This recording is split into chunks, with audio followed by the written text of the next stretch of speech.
Hebreus 7, verso 11.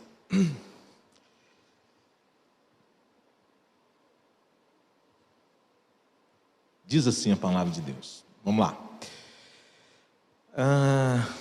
Cadê?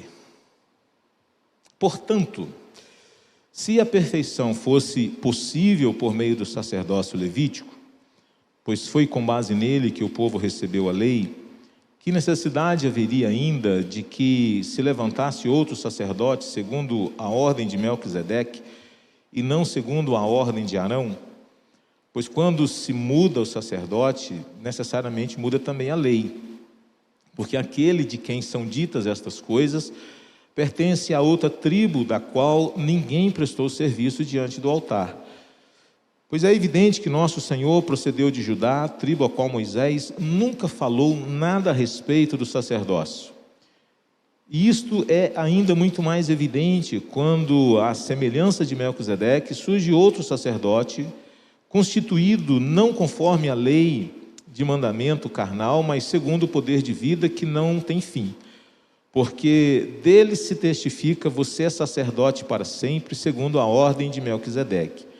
Portanto, por um lado, se revoga a ordenança anterior por causa de sua fraqueza e inutilidade, pois a lei nunca aperfeiçoou coisa alguma, e por outro lado, se introduz esperança superior pela qual nos chegamos a Deus. Isso não se deu sem juramento, porque os outros são feitos sacerdotes sem juramento, mas este foi feito sacerdote com juramento, porque aquele que lhe disse: o Senhor jurou e não se arrependerá, você é sacerdote para sempre. Por isso mesmo Jesus se tornou fiador de superior aliança. Ora, os outros são feitos sacerdotes sem maior número, porque a morte os impede de continuar. Jesus, no entanto, porque continua para sempre, tem o seu sacerdócio imutável, por isso também pode salvar totalmente os que por ele se aproximam de Deus, vivendo sempre para interceder por eles.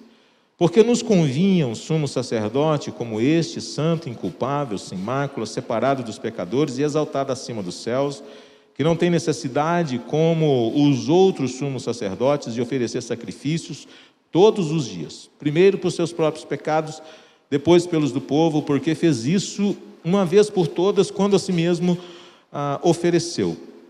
Porque a lei constitui homens sujeitos a fraquezas, como sumos sacerdotes, mas a palavra do juramento, que foi posterior à lei, constitui o Filho perfeito para sempre. Até aí, vamos orar? Senhor, obrigado pela alegria de poder aqui voltar. Obrigado por este templo, obrigado por este tempo e pelo povo que se reúne aqui. Glorificado seja o teu santo nome. Fala aos nossos corações, por graça e misericórdia, nós assim te suplicamos, e que o Senhor Jesus seja exaltado, seja glorificado, que as nossas vidas também sejam edificadas para a honra e glória do teu nome. Nós oramos no nome de Jesus. Amém. Irmãos, o Salmo 110,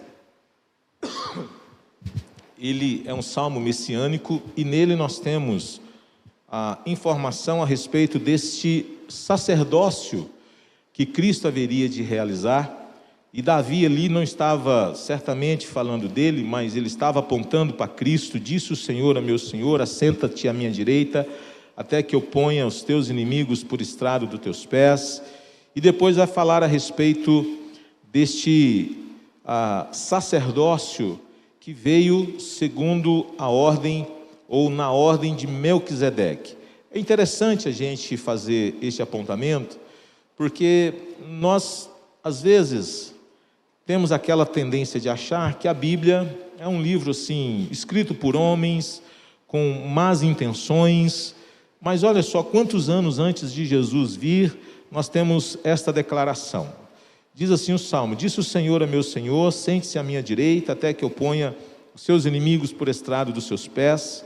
O Senhor lhe enviará de Sião o cetro do poder, dizendo: domine entre os seus inimigos. O seu povo se apresentará voluntariamente no dia em que você manifestar o seu poder, com santos ornamentos, como orvalho do alvorecer virão seus jovens.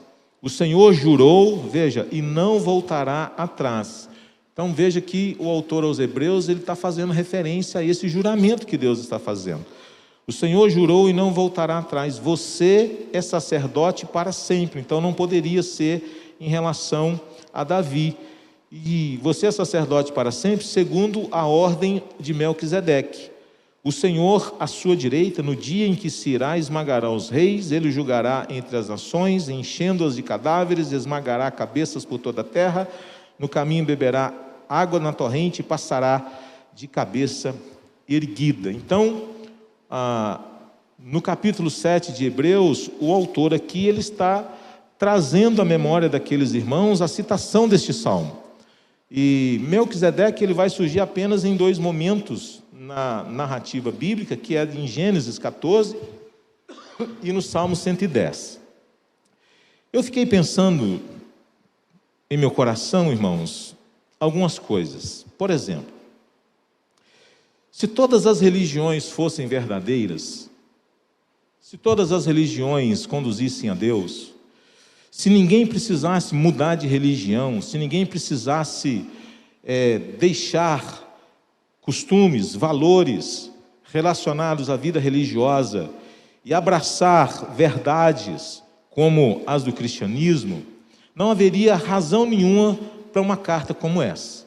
Deveríamos pegar a carta aos Hebreus e dizer, ela não faz sentido, ela não tem nenhuma necessidade, porque a carta foi escrita para pessoas que eram judeus, que haviam crido em Jesus Cristo, mas por causa das dificuldades que eles estavam enfrentando por causa dessa fé, eles estavam meio que desanimando em ser crente. Vamos usar um termo assim, eles estavam desistindo da carreira cristã. E o autor então está procurando dissuadi-los dessa ideia, querendo encorajá-los a continuarem perseverando na caminhada cristã. E eu fiquei pensando, se todas as religiões são corretas, eles poderiam permanecer no judaísmo, não fazia sentido eles abraçar o cristianismo.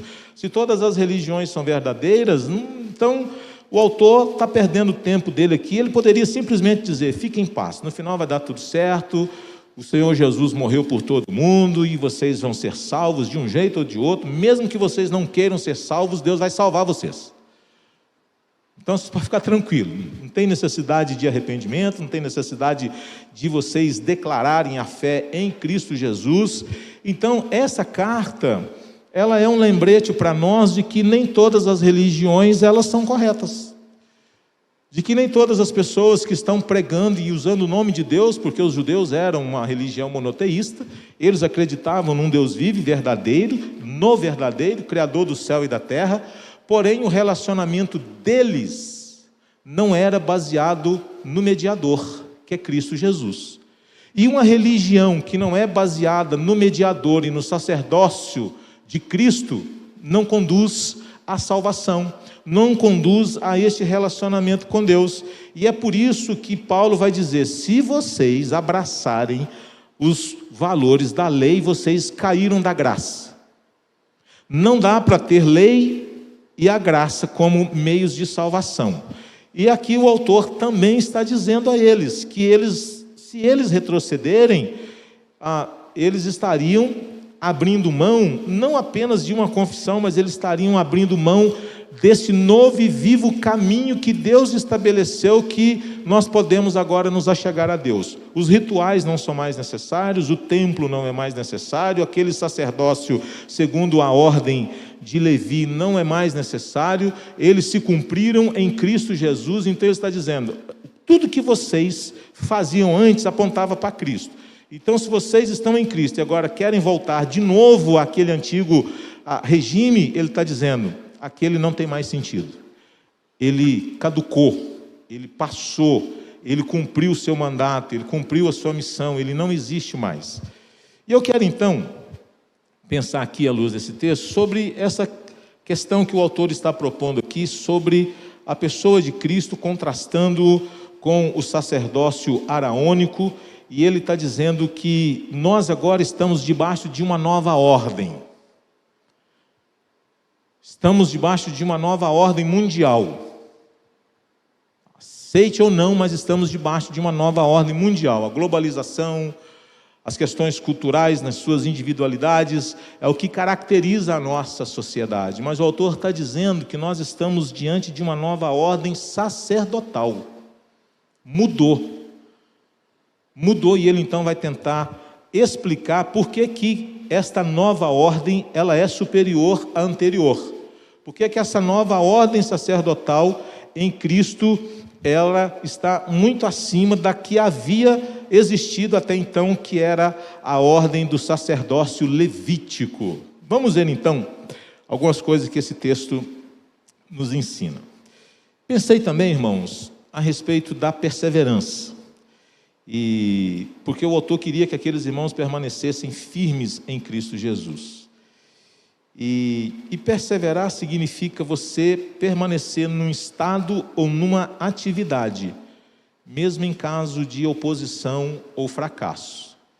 Um cristão vai enfrentar oposição ao longo da sua caminhada, mas a Bíblia diz: persevere neste caminho.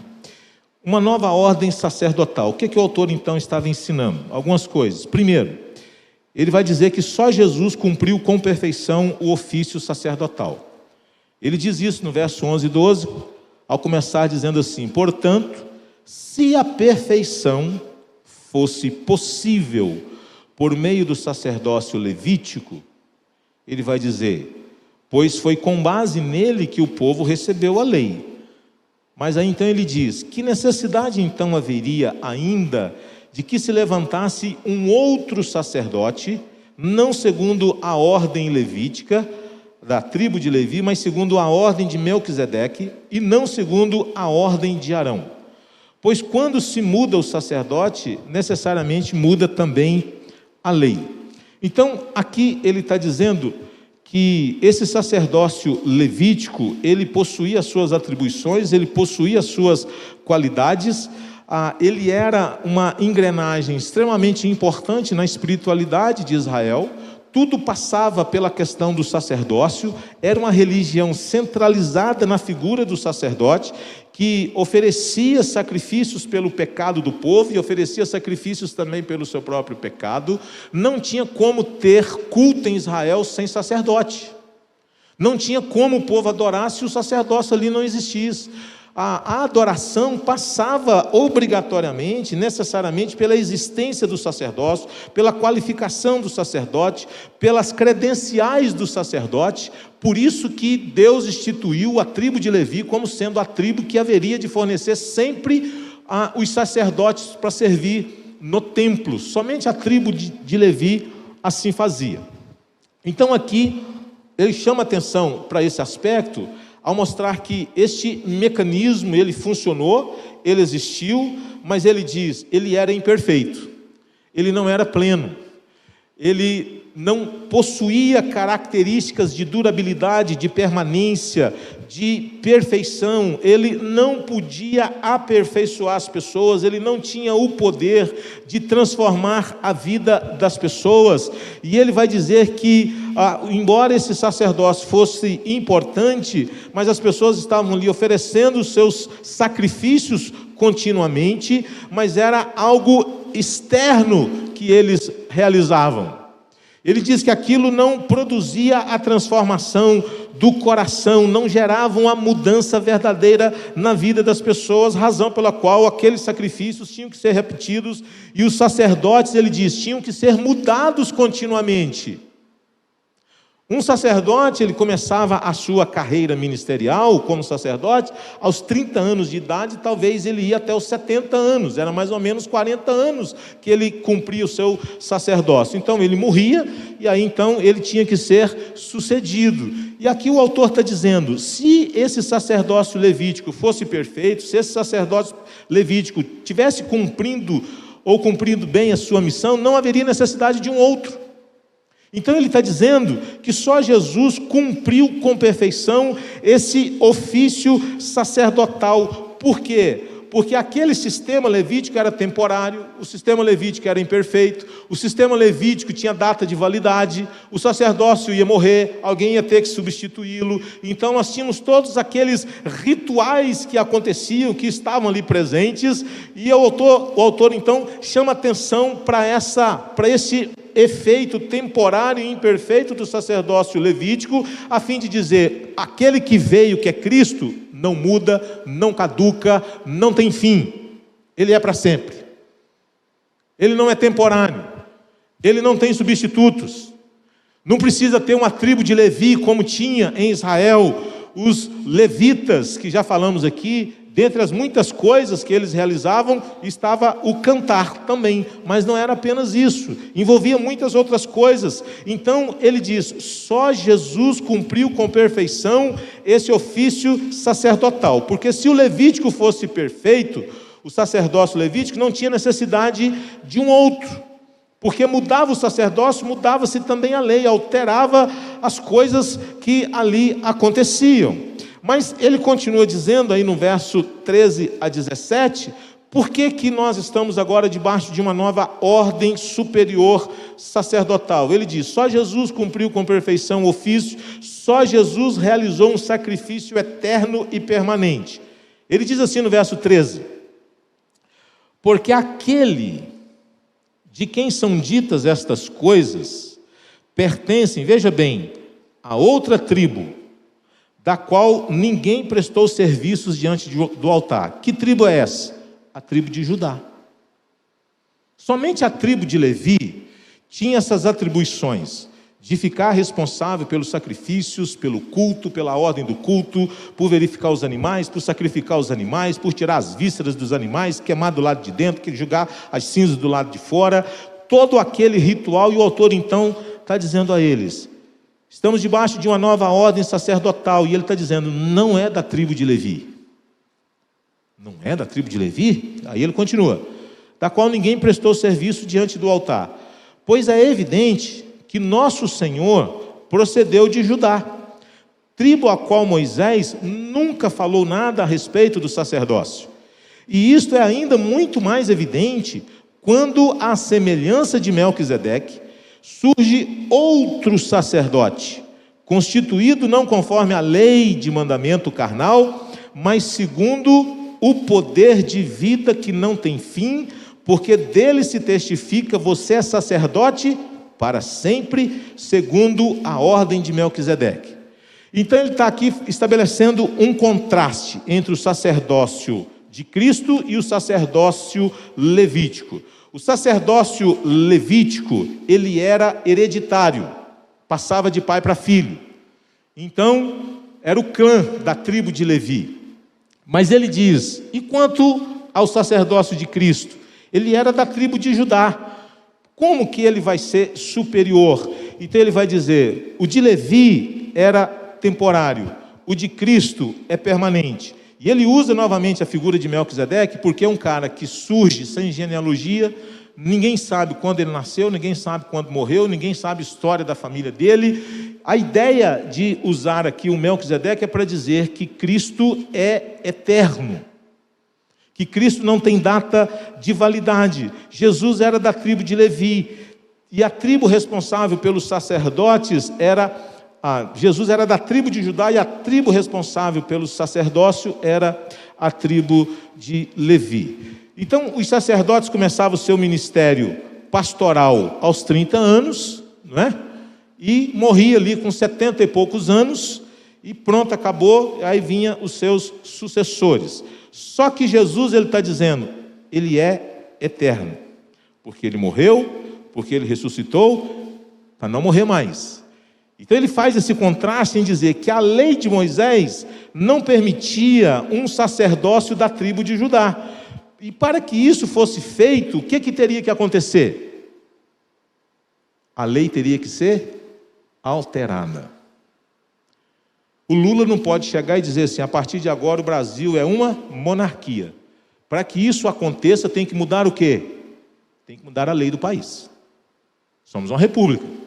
Ele não pode apenas, da noite para o dia, querer transformar isso aqui numa monarquia. Tem que mudar a Constituição. Para que houvesse um sacerdócio de uma outra tribo, tinha que mudar o quê? Tinha que mudar a lei, porque Deus havia instituído que era da tribo de Levi que viriam os sacerdotes. Então ele está dizendo, para que alguém surgisse da tribo, de uma outra tribo, teria que mudar então a Constituição. Era o que ele está dizendo aqui. Então, ele diz no verso de número 15, a respeito do surgimento de um outro, ou seja, Jesus é este outro sacerdote, mas ele é um outro diferente, de uma ordem diferente, de uma composição diferente, de uma linhagem diferente, porque ele não tem começo e ele não tem fim. Então Jesus não foi feito um sacerdote de uma linhagem carnal, conforme ele está dizendo aqui, que acontecia com a tribo de Levi. Ele diz que Jesus é um sacerdote que surgiu e foi feito por uma declaração divina. É que o autor está aqui declarando.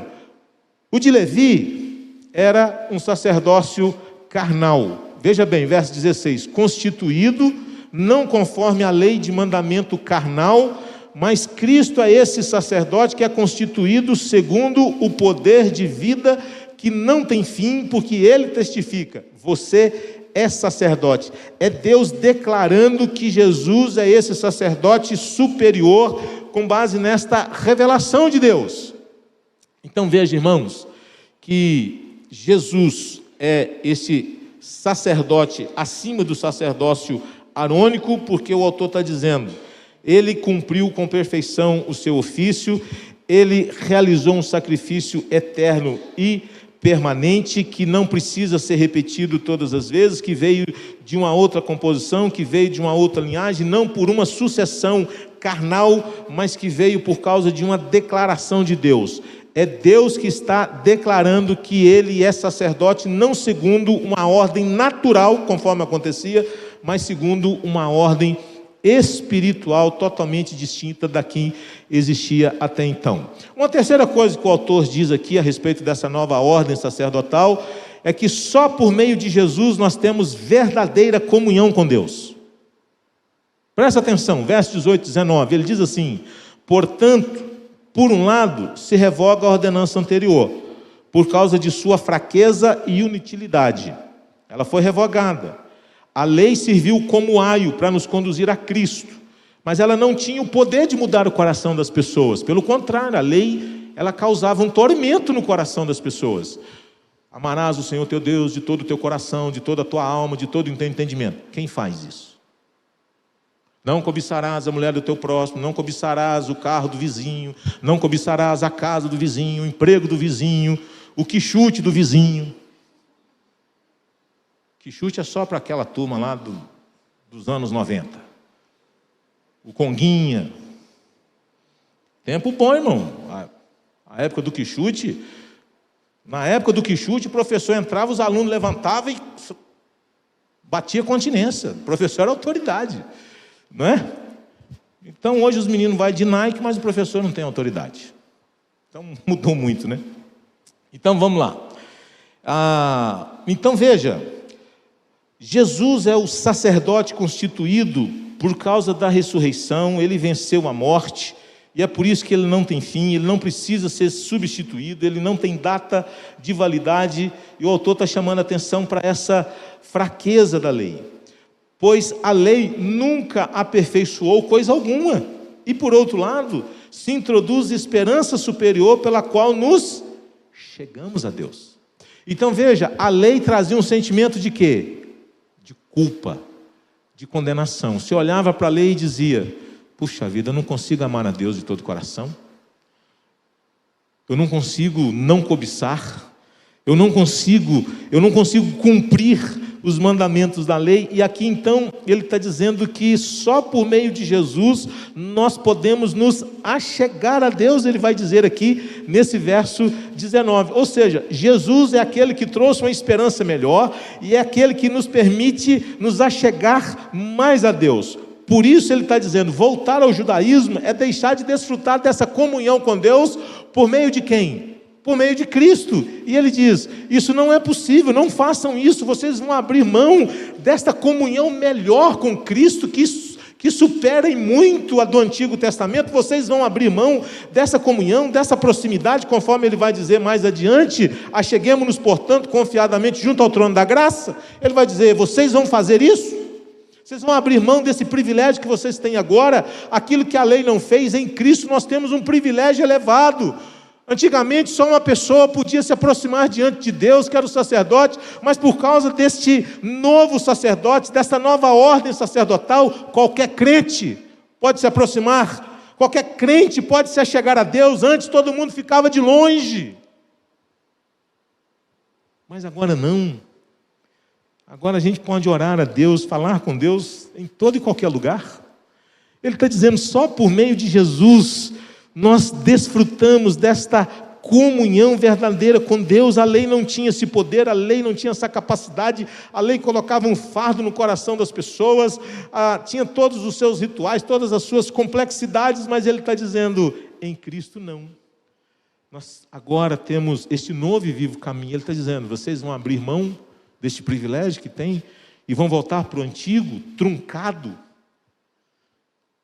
complexo, rituais, sacrifícios, sangue para todo lado, um sacerdote imperfeito, pecador, que tinha que oferecer sacrifício por ele mesmo, porque ele não era perfeito, e tinha que oferecer também sacrifícios pelo povo. Ele está dizendo, é isso que vocês querem? É esse tipo de espiritualidade que vocês estão buscando? Ele vai dizer, nós estamos debaixo de uma nova ordem sacerdotal, e só por meio de Jesus nós temos verdadeira comunhão com Deus. Mas uma quarta coisa que ele diz, irmãos, é que só Jesus recebeu um sacerdócio por meio de um juramento divino. Ele vai dizer no verso 20, e isto não se deu sem juramento, porque os outros são feitos sacerdotes sem juramento, por ordem natural, mas este foi feito sacerdote com juramento. Deus não fez juramento por nenhum sacerdote antes de Cristo, dizendo, você é sacerdote conforme a minha palavra. Não, era uma ordem natural. Foi determinado que por meio da tribo de Levi o sacerdócio haveria de continuar, mas o verso 21 ele diz, mas este foi feito sacerdote com juramento por aquele que diz, o Senhor jurou e não se arrependerá, você é sacerdote para sempre. Então, por isso mesmo, Jesus se tornou fiador de superior aliança. Então veja, o sacerdócio levítico era hereditário, mas Cristo não. E a coisa mais importante que as pessoas precisavam saber com respeito ao sacerdote era sobre a sua certidão de nascimento. Você é filho de quem? Não, sou da tribo de Levi. Então, tudo certo.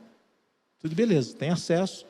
Você é da tribo de Levi, você tem você está autorizado a cumprir com todos os procedimentos que a tribo de Levi competia. Então, se o cara era da tribo correta, beleza, ele tinha acesso, tinha as suas responsabilidades e tudo mais.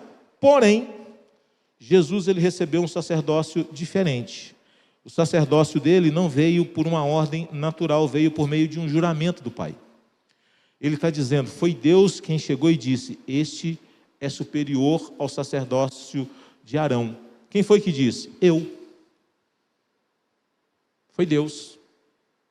Foi Deus quem alterou a ordem. Foi Deus que mudou a ordem. Foi Deus que mudou a Constituição. Era da tribo de Levi. Ele diz, agora alterou. Mudou a lei. É Cristo, da tribo de Judá. Quem que é maior? A lei ou aquele que criou a lei? Então ele está dizendo, o legislador mudou, ele alterou a coisa. Deus jurou que ele seria sacerdote segundo a ordem de Melquisedeque. Então aqui ele fala de duas coisas relacionadas a esse sacerdócio baseado no juramento. Primeiro, que temos aqui esse juramento divino, e nenhum sacerdote ocupou o seu lugar, ocupou o seu ofício, exerceu esse ofício com base em juramento. Era uma ordem natural. E a segunda coisa, ele diz, Jesus, ele foi dado como fiador. Ou seja, baseado no caráter, baseado na obra dele, que garante que os termos do acordo serão o quê? Cumpridos. Este é o cálice da nova aliança no meu sangue. Aquilo que Deus estabeleceu, Jesus está dizendo, pode ficar tranquilo, vai ser cumprido. Ele é o fiador. O que é um fiador?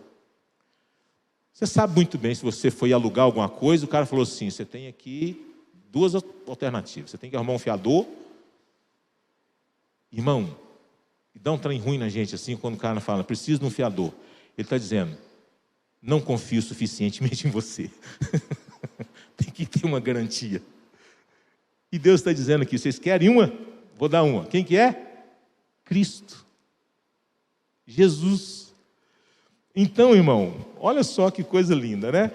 E aqui, então, ele vai chamar a atenção para algo que ele vai desenvolver mais adiante no capítulo 8, que é sobre a aliança. Por isso que ele aqui está dando uma prévia do que ele vai falar adiante. Por isso mesmo, Jesus se tornou fiador de o quê?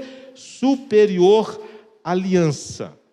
Mas ele vai falar dela no capítulo 8. Penúltima coisa, ele diz, por que nós estamos agora debaixo de uma nova ordem sacerdotal? Porque só em Jesus nós temos confiança e segurança permanentes. Presta atenção, verso 23. Ele diz assim, ora, os outros são feitos sacerdotes em maior número. Precisava de muitos, porque a morte estava o tempo todo ceifando a vida dos caras. Porque a morte os impede de continuar.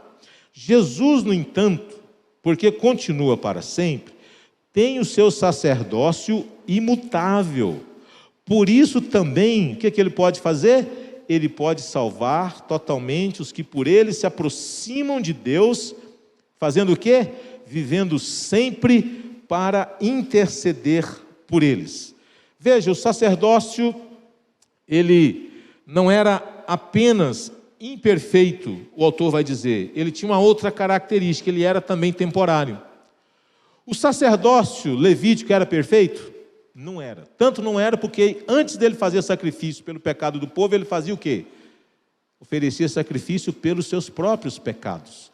Então ele diz que aquele sacerdócio, ele não era apenas temporário, mas aquele sacerdócio, ele era também imperfeito. Ele diz, nenhum sacerdócio vivia para sempre. A morte marcava o fim de um sacerdócio e ela suscitava a necessidade de um outro sacerdote. E aqui então ele diz que Jesus, ele pode sim salvar totalmente aqueles que se chegam a Deus, porque ele existe para interceder permanentemente por esses que se aproximam diante de Deus por intermédio dele. E ele vai dizer também que nós não corremos o risco de perder o nosso representante no céu. Por quê? Porque ele vive eternamente na presença de Deus. Por isso que ele chama atenção para essa segurança, para essa confiança que é permanente, porque ele vai dizer que esse sacerdote não muda. Não há um substituto para Cristo, não há alguém que vai ocupar este lugar do Senhor Jesus. E ele vai dizer que esse sacerdócio, ele é imutável, ele é duradouro, ele é permanente. E com isso ele está dizendo, só em Jesus nós podemos confiar, só em Jesus nós podemos ter segurança duradouras, permanentes. Por quê? Porque o seu ofício não é temporário. O seu ofício não é até 70 anos de idade. O seu ofício não dura até um determinado momento, ou enquanto vida ele estiver. Pelo contrário, ele existe e ele é permanente, ele é eterno. Com isso, ele está chamando a atenção para esse aspecto. Ele pode salvar totalmente, completamente, permanentemente. Por quê? Porque ele existe permanentemente como nosso representante diante de Deus. E ele está querendo com isso encorajar aqueles irmãos a não abrir mão deste privilégio que eles tinham. Para terminar, estamos debaixo de uma nova ordem sacerdotal, porque só Jesus pode satisfazer completamente as nossas necessidades. Veja, irmãos, ele vai dizer que nós estamos diante do caráter impecável de Cristo. E ele estava querendo aqui dizer algo para aqueles irmãos, verso 26. Porque nos convinha, era necessário um sumo sacerdote como este. Quais são as características dele? Santo, separado, inculpável, irrepreensível. Ele não precisava oferecer sacrifícios por si mesmo ou para si mesmo, né? Ele não era portador de uma natureza pecaminosa. E ele continua dizendo: santo, imperfeito, perfeito, sem mácula, inculpável, né? Sem mácula, separado dos pecadores e exaltado acima dos céus, que não tem necessidade, como os outros sumos sacerdotes, de oferecer sacrifícios todos os dias, primeiro para os seus próprios pecados, depois pelos do povo, porque fez isto uma vez por todas, quando a si mesmo ofereceu. Aí ele diz assim: porque a lei constitui homens sujeitos, o que, irmãos? A fraquezas, como sumos sacerdotes. Ele está dizendo aqui, sabe o que acontecia na antiga lei? O sacerdote era pecador. E por ele ser pecador, ele trazia complicações, tanto para o sacerdócio, como também para o povo. O fato do sacerdote ser um pecador, às vezes trazia consequências sobre a vida da nação. Você olha, por exemplo, para a vida de alguns homens, como o sacerdote Eli, que tinham seus filhos, que eram pessoas sem temor a Deus, e como que aquilo trouxe implicações para a vida da nação. E ele aqui está chamando a atenção para isso. Por ser perfeito, Cristo pode exercer um ministério perfeito. Alguns pecados de alguns sacerdotes prejudicavam não apenas o seu ofício, mas também o povo. E ele está dizendo, isso não acontece com Jesus. Não. Jesus, ele comeu com pecadores, Jesus tocou em leprosos, mas ele está falando algo lindo a respeito de Jesus, que nada disso o tornou impuro, nada disso o contaminou. Havia contato, sem contaminação. Ele diz, ele permaneceu separado, ele era santo, mas ele diz, ele não viveu isolado. Jesus viveu no mundo, conviveu com as pessoas, comeu com pecadores, foi chamado de amigo de publicanos e pecadores, mas ele está dizendo, isso não fez de Jesus um pecador. Ele não foi desqualificado para o seu ofício, pelo contrário. E o autor então aqui, com isso, ele chama a atenção, com base nesses atributos de Cristo, dizendo, ele pode sim satisfazer completamente os anseios dos nossos corações, as nossas necessidades, porque ele é perfeito, ele é santo, ele é inculpável, ele é irrepreensível, foi separado, exaltado acima dos céus, mas ele não se distanciou das pessoas, ele não se isolou delas, pelo contrário, ele entrou no mundo dessas pessoas, e ele chama atenção para esse aspecto gracioso do ministério de Cristo Jesus. O sacerdócio levítico, quando pecava, o povo padecia. Cristo não. Com Cristo não. E é por isso que ele está dizendo que só em Cristo nós podemos ter estas nossas necessidades completamente saciadas e satisfeitas. Eu quero terminar aqui deixando 4 aplicações para nós. A primeira delas, irmãos, quero dizer que o judaísmo ele foi uma religião provisória, temporária. A salvação vem dos judeus. Então, Israel, mal ou bem, foi sustentado pela graça de Deus para que dele viesse o Messias. Não faz sentido alguém que está em Cristo voltar ao judaísmo. O judaísmo cumpriu a sua missão. Assim como não faz sentido nós agora, depois de adultos, dizer, eu quero voltar para o útero de mamãe. Não dá para voltar mais. Mamãe cumpriu a missão. Deu à luz, beleza, chegou, nasceu, Cristo veio, agora vocês querem voltar para o útero de novo? Não tem como, isso é irracional, isso é ilógico. Israel foi essa mulher grávida que estava sendo cuidada, sustentada por Deus, para que por intermédio dela, o Jesus viesse. O Jesus veio, e agora as pessoas não querem o Cristo. Ele diz, vocês precisam entender que o judaísmo foi temporário, foi provisório, uma religião provisória. Segunda coisa, irmãos, que me chama a atenção, e o texto não fala disso, mas eu creio que quando o autor está tentando mostrar para aquelas pessoas assim, ele pega um canhão de luz e ele joga em Jesus. Mas é como se ele estivesse dizendo assim, sejam humildes. Deixem de ser soberbos. Tenha humildade para reconhecer que você é um pecador. Deixe o seu orgulho de lado. Olhe para o seu coração e reconheça que você é um transgressor da lei de Deus, que você tem quebrado a sua aliança. É como se o autor estivesse dizendo: a nossa culpa é grande diante de Deus, e aqueles rituais, eles não amenizam as coisas, eles não resolvem as coisas, eles eram temporários. Nós estamos diante daquele que fez por nós um sacrifício perfeito, único, permanente, e vocês não estão satisfeitos com ele. Irmãos, é tão interessante isso, que nós, às vezes, não sei se é por não compreender o que é a doutrina da graça de Deus, mas nós gostamos da religião. A religião. Eu vi um negócio hoje no Twitter que eu achei interessante. Já viu aquela figura do Michelangelo? De Deus e o Adão no teto da Capela Sistina? Vocês perceberam que o dedo de Deus está esticadinho? Já reparou aquilo ou não? E o do Adão?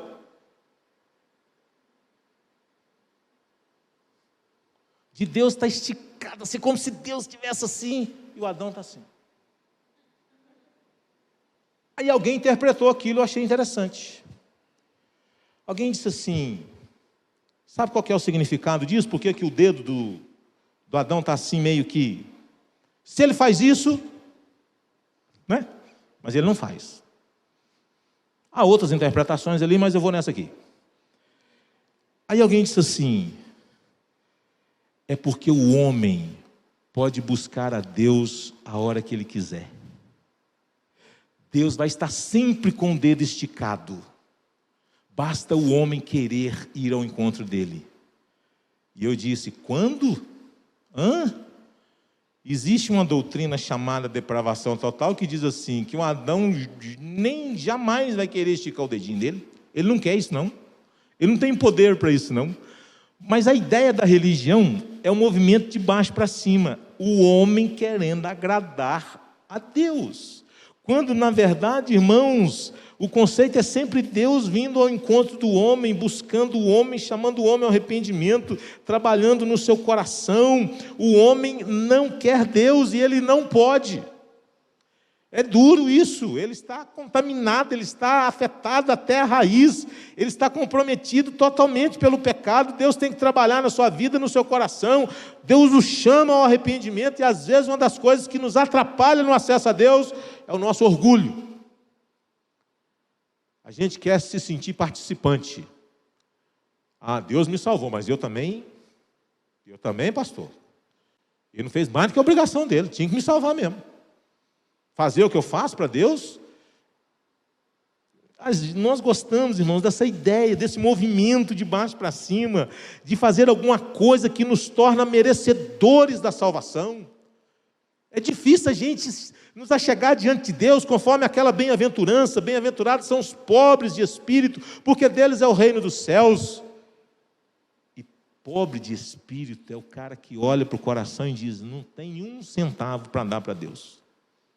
Eu sou 100% dependente da graça dele. Terceira coisa, a base para a nossa completa e permanente salvação, ela repousa na obra completa, perfeita e imutável de Jesus Cristo. A segurança da nossa salvação, irmãos, não repousa na nossa santificação. Santificação não é mérito. Santificação é reação à graça de Deus no nosso coração. Santificação é fruto de coração transformado. Por isso que nós precisamos crer que nós estamos seguros na obra intercessória de Cristo, no sacrifício de Cristo, naquilo que Cristo está fazendo diante de Deus a nosso favor. É nisso que nós temos que crer. Para terminar, no caráter e no ministério de Cristo, eu creio que nós podemos aprender sobre o caráter e a vida do crente no mundo. Irmãos, é muito bonito quando a gente vê que Cristo teve contato com o mundo, mas ele não teve contaminação. É muito bonito nós olharmos para Cristo e vermos que ele permaneceu separado, mas não isolado. Sabe o que nós somos no mundo? Santos no mundo. Deus não nos chamou para o isolamento. Deus não nos chamou para vivermos alienados do mundo, da vida. da vida cultural. Deus não nos chamou para isso, e na vida de Jesus nós percebemos isso. Nós somos separados por Deus, mas nós não fomos chamados para vivermos isolados das pessoas. Crente tem que ter amigo, crente tem que ter relacionamento, crente tem que caminhar junto com pessoas. Nós temos que ter maturidade, mas às vezes eu percebo que nós temos tanto medo de nos contaminar, de nos perder, que parece que a gente não se garante. Parece que a convivência com qualquer incrédulo, com qualquer descrente, vai descambar tudo, vai bagunçar tudo, vai desviar, vai desandar. Parece que a gente não crê na obra do Filho de Deus. Parece que qualquer envolvimento, qualquer amizade com um descrente já é comprometedor. Que cristianismo frouxo é o nosso? Que cristianismo frouxo é o nosso? Você não pode ter um amigo não crente. Tu não pode ir no aniversário de um descrente. Meu Deus do céu, eu fico pensando assim, que cristianismo falido é esse, que nós queremos pegar todo mundo e colocar mordaça em todo mundo, colocar corrente em todo mundo, para ninguém sair para lugar nenhum. Não pode isso, não pode aquilo, não toca isso, é festinha de... O cara nunca vai numa festinha de um descrente. O vizinho está assim, ô vizinho, é aniversário do meu filho, vai, não posso não. Posso não. Irmãos, eu tive uma experiência, estou terminando. Eu tinha um vizinho lá em Barueri, o Valmir. Valmir não era crente. E o fundo assim do quintal, o muro era baixinho. E ele vivia, ô vizinho, só me chamava de vizinho, ô vizinho, vizinho, vizinho daqui. E o cara, vira e mexe, me chamava, a gente estava lá fazendo churrasquinho, cervejada, comendo solto. Eu disse, ô vizinho, não dá, rapaz, tem culto hoje, tem isso, tem aquilo. Irmãos, teve um dia, ele fez aniversário do filho dele, perto das 18 horas. Que horas que era o culto? 18 horas. E eu falei assim, hoje é dia de eu ir lá no vizinho. Eu não sei o que eu arrumei, irmãos, mas eu fui lá. Eu me assentei na roda dos escarnecedores. Sentar na roda dos escarnecedores é um estilo de vida, tá, irmão? Calma. Calma. Sentei. Uma cervejinha aí, pastor? Eu falei assim, não. Traz um refri. De preferência, escurinha. Entendeu, né? Entendeu, né? Irmão, fui lá. Saindo dali numa correria, porque o negócio foi perto das 18 horas. Um desespero para a gente chegar no culto das 18 horas. Mas eu fui na casa, eu fui lá no vizinho. E aquilo foi um negócio tão maravilhoso, que aquilo abriu assim, ele gostava demais da gente. E a gente, às vezes, irmãos, fica assim com tanto medo, que a gente vive na clausura. A gente não prepara as pessoas para a vida, a gente não prepara as pessoas para viver no mundo, a gente não prepara as pessoas para encarar os desafios da sociedade contemporânea. A gente quer que todo mundo fique isolado. Irmão, isso não resolve o problema. Ninguém desvia do evangelho porque vai para a faculdade, porque a faculdade é ruim, sempre foi. Piorou demais, eu acho. Né? Porque os caras entrou lá e aparelhou que é trem, hoje faculdade pública está um caos. Lamentavelmente. Antes as pessoas estavam preocupadas em ensinar a ciência e outras coisas mais. Hoje não, hoje tem um viés político forte na coisa.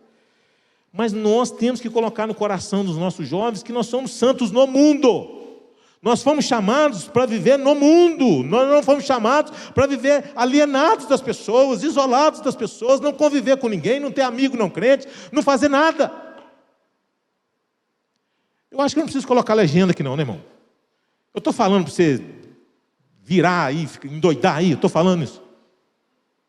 Eu vou enfiar, o pastor falou que eu posso enfiar o pé na jaca hoje. Não tem problema. Se você fizer isso, eu te quebro você. Se fizer isso, eu pego você pelo pescoço. Não estou falando isso aqui não. Estou falando que Deus nos chamou para viver o evangelho nesse mundo. Ser sal e luz fora do saleiro, irmão. Tenha medo não. Eu tenho um amigo, o cara é doidão. E daí, cara? E daí? Pastor, o cara é tatuado da cabeça aos pés. E daí? Pastor, mas tem pista até no dente. E daí? Pastor, mas é doidão demais, o cabelo black power. E daí? Cristo foi chamado de amigo de publicanos e pecadores. E você às vezes não gosta daquele seu amigo, você não gosta daquele vizinho, você não gosta daquela pessoa porque ele é diferente. Eu acho que nós precisamos amadurecer como igreja. Eu acho que nós precisamos entender que Jesus viveu e serviu a Deus no mundo, não se afastou dele. Eu te glorifiquei na terra, ó Pai. Nós não vamos, irmãos, glorificar a Deus apenas aqui dentro, não. A gente glorifica a Deus onde você estiver. Seja luz no seu trabalho, seja uma bênção, seja um instrumento da graça de Deus. Fique de pé, vamos orar. Estamos debaixo de uma nova ordem sacerdotal. Cristo é superior, Cristo é melhor, Cristo é maior. Ele transcende tudo e o autor está dizendo: vocês têm que estar satisfeitos com Cristo. Não é possível que vocês estão descontentes com Ele. E a gente às vezes tem que quase que insistir com as pessoas para tentar mostrar a beleza de Cristo. O autor aos Hebreus está fazendo isso, ele está colocando um canhão de luz no Filho de Deus, querendo que aqueles irmãos se encantassem com o seu Salvador. Vamos amar o nosso Salvador, irmão? Vamos amá-lo de todo o nosso coração. Senhor, nós te agradecemos porque o Senhor é maior, o Senhor é melhor, o Senhor é perfeito. O seu ofício não é temporário, não tem data de validade. E a nossa segurança, ela está alicerçada nessa obra permanente, nessa intercessão contínua. Não precisamos mais trazer animais para serem imolados, sacrificados. Oh Deus, louvado seja o teu nome. Ajuda-nos, Senhor, a sermos cristãos maduros neste mundo. Cristãos, ó Deus, que sabe que somos separados, mas não isolados. Que nós precisamos, ó Deus, viver o Evangelho, ser sal da terra e luz do mundo. É na convivência, no trabalho, na escola, por onde a gente passar. Ajuda-nos, ó Deus, a viver os valores do teu reino, não importa o lugar. Tem misericórdia de nós, ó Deus, que a tua igreja seja forte, que a sua igreja seja composta de cristãos convictos da sua fé em Jesus Cristo e que possam caminhar contigo, te amar cada vez mais e servir o Senhor de todo o coração. Oramos, Deus, por maturidade cristã. Às vezes nós somos assim tão imaturos, somos tão frágeis, somos tão mimados, ó Deus, e achamos que qualquer coisa é capaz assim de fazer com que um crente desande na sua espiritualidade. Mas Deus, ajuda-nos a realmente preparar pessoas para a vida, preparar os cristãos para viver neste mundo de embates intelectuais, filosóficos e permanecerem firmes nessa confissão do Evangelho, para a tua honra e para a tua glória. Queridos irmãos, que a graça maravilhosa do nosso Senhor e Salvador Jesus Cristo, que o eterno amor de Deus, nosso Pai, as doces e eternas consolações do Espírito Santo, esteja com todos vocês, com toda a igreja de Jesus, hoje e sempre. Amém e amém.